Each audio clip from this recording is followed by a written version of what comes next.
ഇപ്പോൾ സമയം രാവിലെ 10 മണിയായിരിക്കുന്നു. ഓഫീസുകളിലൊക്കെ എല്ലാവരും എത്തിച്ചേർന്നിട്ടുണ്ടാവും. കുട എടുക്കാതെ വന്നിട്ടുണ്ടെങ്കിൽ സൂക്ഷിക്കുക. ഇന്ന് വൈകിട്ട് ജോലി കഴിഞ്ഞിറങ്ങുമ്പോൾ ചിലപ്പോൾ അതിശക്തമായിട്ടുള്ള മഴ പെയ്തേക്കാം. സംസ്ഥാനത്ത് മഴ തുടരുമെന്നാണ് കേന്ദ്ര കാലാവസ്ഥാ വകുപ്പിന്റെ മുന്നറിയിപ്പ്. ചിലയിടങ്ങളിൽ ഇടിമിന്നലോടുകൂടിയ മഴയ്ക്കും മണിക്കൂറിൽ 40 കിലോമീറ്റർ വരെ വേഗത്തിൽ കാറ്റ് വീശാനും സാധ്യതയുണ്ട് എന്നാണ് കാലാവസ്ഥാ വകുപ്പ് അറിയിച്ചിരിക്കുന്നത്.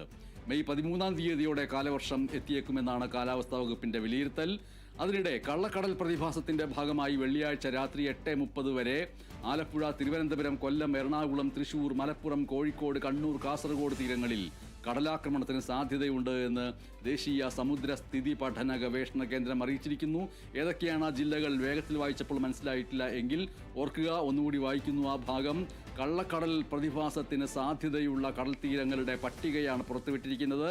രാത്രി 8:30 വരെ വെള്ളിയാഴ്ച കള്ളക്കടൽ പ്രതിഭാസമുണ്ടാവാൻ സാധ്യതയുള്ള കടൽ തീരങ്ങൾ ആലപ്പുഴ, തിരുവനന്തപുരം, കൊല്ലം, എറണാകുളം, തൃശൂർ, മലപ്പുറം, കോഴിക്കോട്, കണ്ണൂർ, കാസർഗോഡ് എന്നിവയാണ്.